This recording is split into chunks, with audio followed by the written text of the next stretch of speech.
पुस्तकाचं नाव आहे आपुलकी. पु ल देशपांडे. नाट्यरंगी रंगलेला शरद तळवलकर.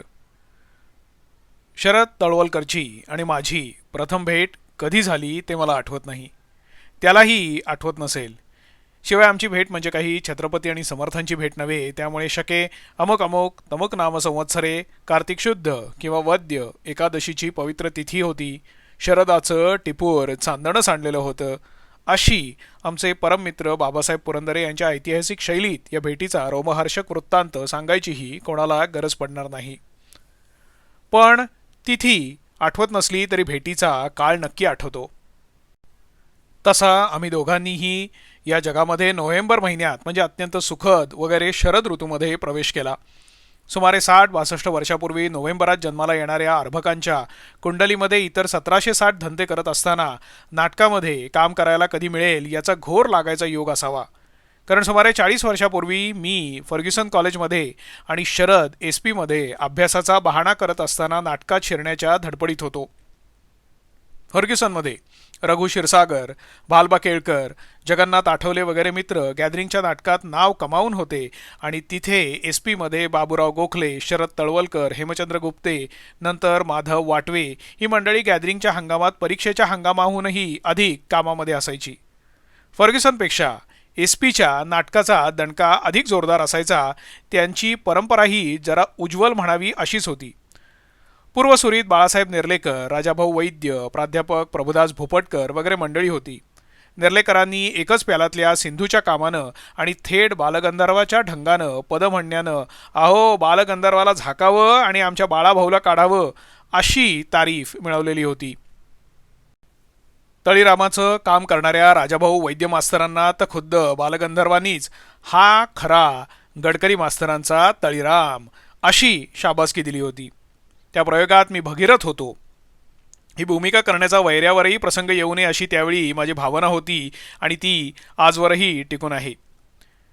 ही सगळी नटमंडळी कॉलेजच्या किंवा क्लबांच्या हौशी वातावरणातच नाटकं करत राहिली.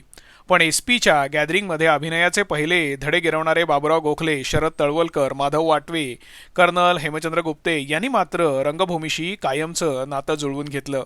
शरद तळवलकर फुरसतीने अभ्यास करत आणि सतत नाटक करता करता MA देखील झाला आणि पुणे विद्यापीठात कारकुनाच्या हुद्द्यावर चिकटला. पुणे विद्यापीठाने त्याला MA असूनही प्राध्यापक वगैरे होण्यासाठी प्रोत्साहन न देता कारकून केलं. हे त्या विद्यापीठातल्या तत्कालीन नोकरीला लावणाऱ्या सज्जनांचे मराठी रंगभूमीवर फार मोठे उपकार आहेत.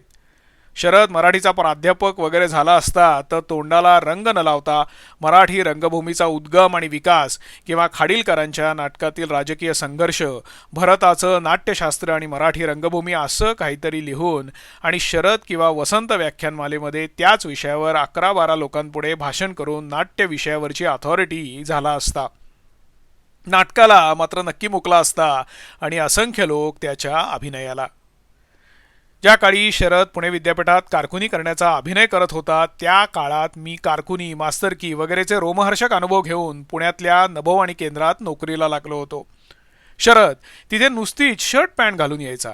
थंडीच्या दिवसात सुद्धा एरवी कोट घालणारा शरद नुसत्या शर्ट पॅन्टीत रेडिओ केंद्रावर काय येतो याचं रहस्य माझ्या नेमकं लक्षात आलं होतं. कारण मी देखील मुंबईतला इन्कम टॅक्स कचेरीमध्ये कारकून असताना खुर्चीला कोट लटकावून त्याच इमारतीत वरच्या मजल्यावर असलेल्या रेडिओच्या स्टुडिओमध्ये ठिय्या देऊन असे. शरदचा तो पेटंट निळा वुलन कोट तिथे विद्यापीठातल्या कचेरीमध्ये खुर्चीवर लटकलेला आहे हे ओळखायला डिटेक्टिव्ह शेरलॉक होम्स वगैरे असायची काही गरज नव्हती. त्याच काळात आम्हा दोघांचेही परममित्र खां साहेब म्हणजे वसंतराव देशपांडे यांनी मिलिटरी अकाउंट्समध्ये आपल्या कारकुनी खुर्चीच्या पाठीच्या मापाचा एक कोट जुन्या बाजारातून पैदा केल्याचंही आमच्या ऐकिवात होतं. मी काय किंवा वसंतराव काय, आम्ही ब्रिटिश सरकारचे गेल्या जन्मीचे सावकार. ह्या जन्मी पगाराच्या रूपानं दरमहा 40-42 रुपयांचा कर्जाचा हप्ता वसूल करत होतो. पुणे विद्यापीठाचे शरदचंही तसंच काहीतरी द्यायचं देणं असावं. शरद कचेरीत काम न करता सतत नाटकं करत हिंडतो, रेडिओमध्ये मुक्कान ठेवून असतो अशी त्याच्याविरुद्ध कुठल्या तरी इमानी कारकुनानं चुगली करून त्याला पेचातही आणलं होतं. पण शरदवर सगळ्यांचा लोभ इतका की चौकशी करायला आलेल्या अधिकाऱ्याला अवघ्या नभोवाणी केंद्रावर कोण शरद तळवलकर अहो कुठला कोण काय कुठला असं करून वाटेला लावल्याची ही कथा आहे. आम्ही गांधीजींच्या अहिंसा धोरणाला संपूर्ण पाठिंबा देणारे होतो, पण सत्याच्या बाबतीत मात्र वेळ प्रसंग पाहून काही सोयीस्कर विचार करावा असं मानणाऱ्यांपैकीही असल्यामुळे चुगली करण्यापेक्षा सांभाळून घेणाऱ्यांची संख्या अधिक होती. त्यातून शरद म्हणजे सगळ्यांचाच मित्र. तो नट तर चांगलाच आहे, पण ज्यांच्यावर रागावणं भांडण करणं केवळ अशक्यच असतं, अशा प्रकारची जी दुर्मिळ माणसं असतात त्यातला हा एक आहे.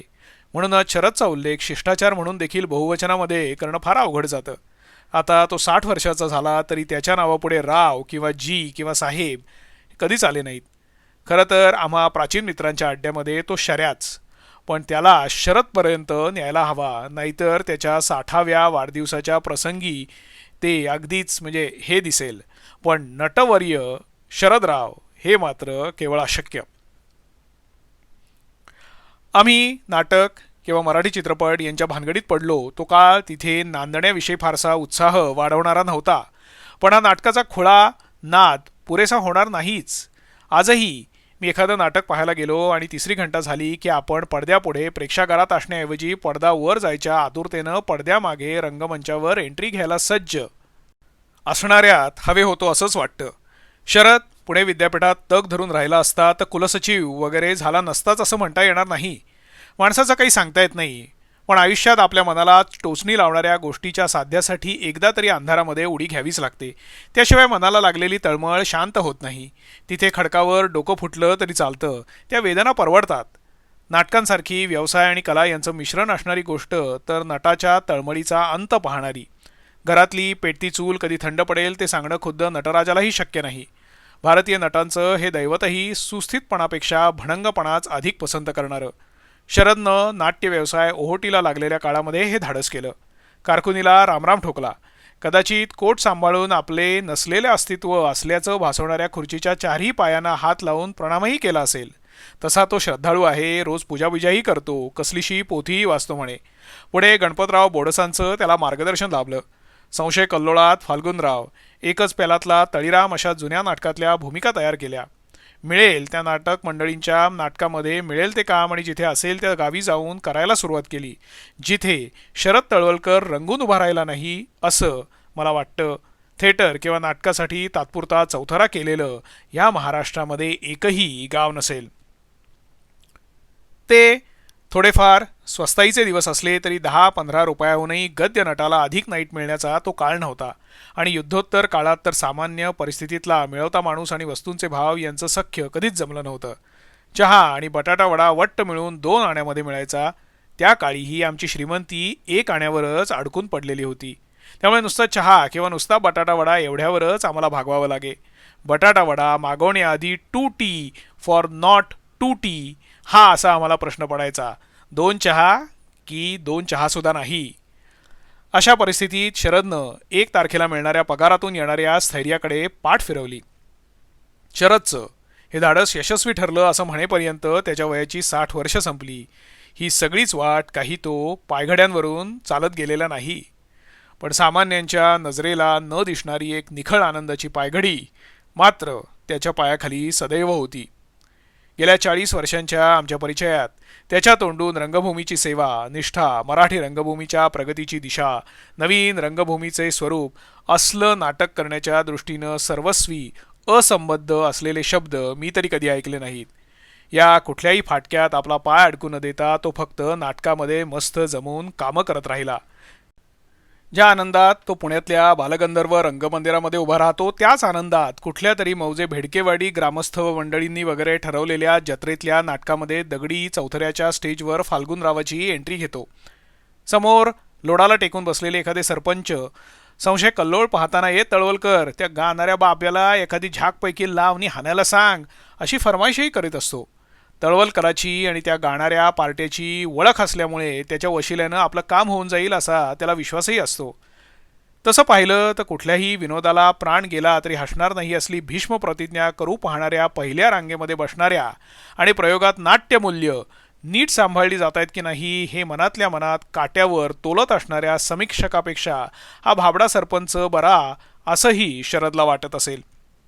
नटांनी किंवा नटींनी आपली कुठलीही कलात्मक इच्छा पुरवावी आणि ती पुरवण्यामध्ये कुठे कोण उणं पडेल ह्याचा पंचनामा वर्तमानपत्रामध्ये छापून जगाला सांगण्याऐवजी एखाद्यानं तिथल्या तिथे सांगितलं म्हणून फारसं काही चूक म्हणता येणार नाही.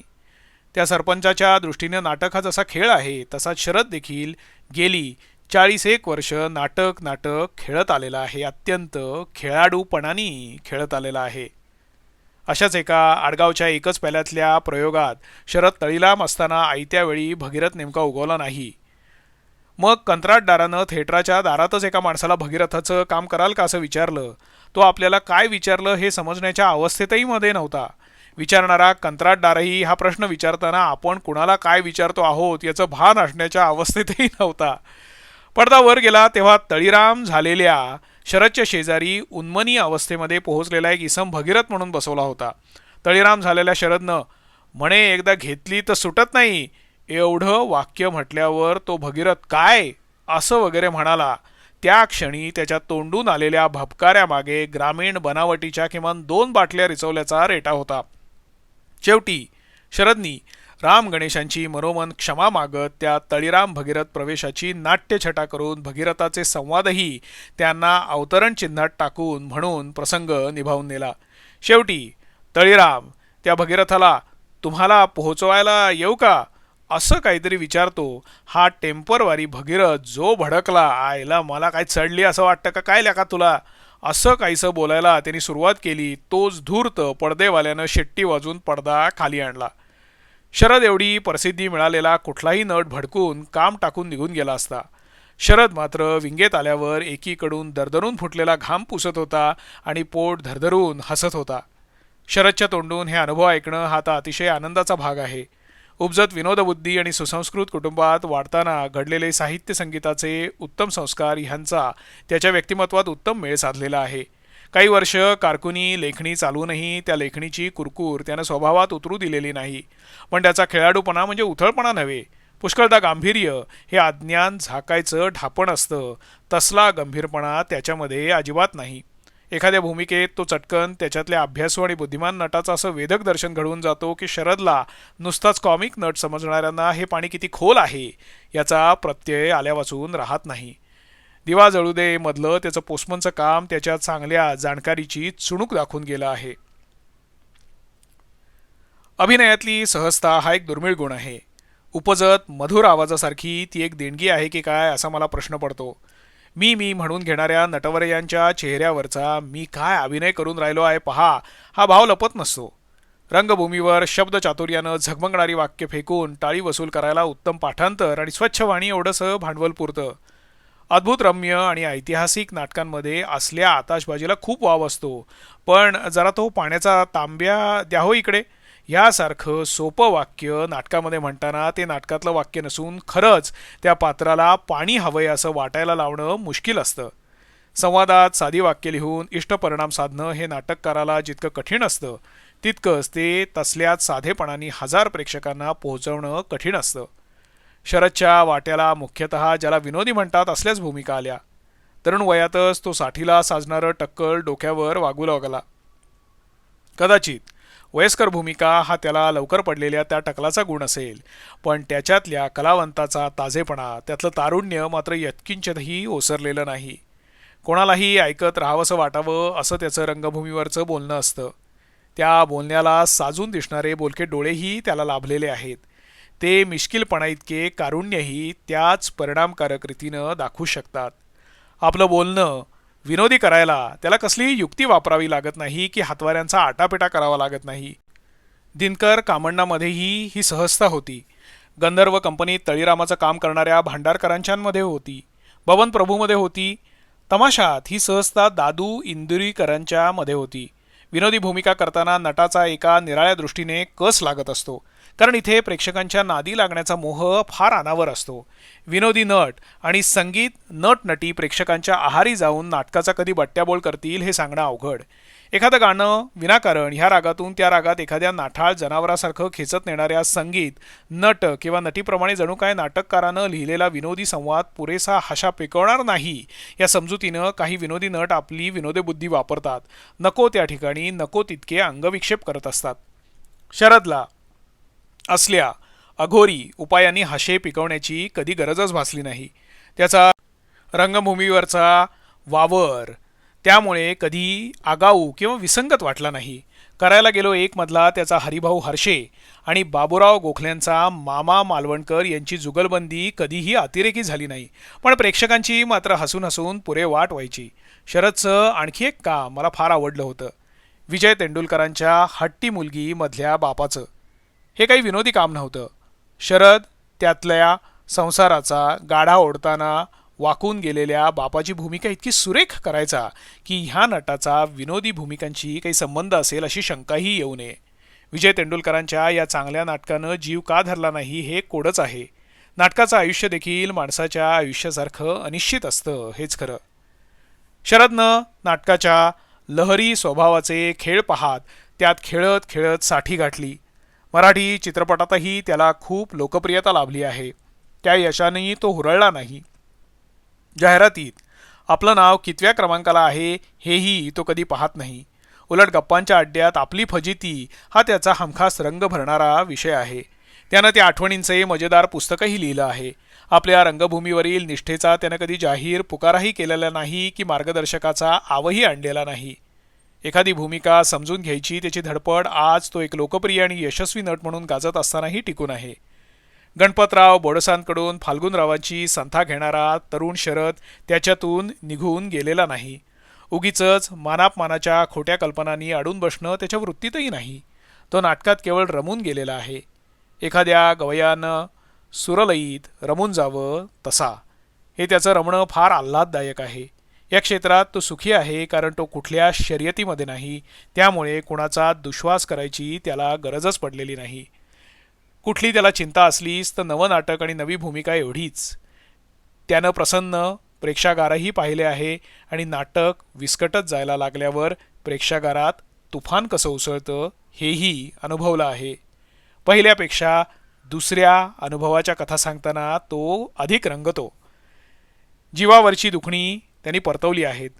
शरदची बायको गायनात रमलेली आहे. मुलगा उत्तम क्रिकेटपटू आहे. आपल्या वडिलांकडून तो क्रिकेट शिकला नसणारच. त्याशिवाय त्याची प्रगती इतकी होणार नाही. पण वडिलांकडून त्यानं खेळाडू वृत्तीचा वारसा नक्कीच घेतला असेल. ती वृत्ती त्याला प्ले द गेम हेच सांगेल. इंग्रजीत नाटकालाही प्ले म्हणतात. आपणही एकेकाळी एकमेकांना समजणाऱ्या मराठीत बोलत होतो तेव्हा नाटकांचा खेळ चांगला असंच म्हणत होतो. कुठल्याही देशातली मंडळी रंगभूमी या खेळाचे नियम सांभाळून आनंदाने खेळणारीच मंडळी असतात आणि ती मंडळी तो खेळ गाजवत असतात. शरद त्याच आनंदात आज रंगभूमीवर आहे. रंगभूमीविषयी सतत चिंता व्यक्त करणारी माणसं व्यासपीठावरून बोलत असताना शरद मात्र एखाद्या मोठ्या शहरात किंवा एखाद्या आडगावात त्या रात्री वाट्याला आलेली त्याची भूमिका करण्यात रंगलेला असतो. आमचा हा मित्र आणखी अनेक वर्षे असाच नाट्यरंगी रंगत राहो ही माझीच नव्हे तर शरदची कामं पाहणाऱ्या प्रत्येक प्रेक्षकाची शुभेच्छा त्याच्या पाठीशी आहेच.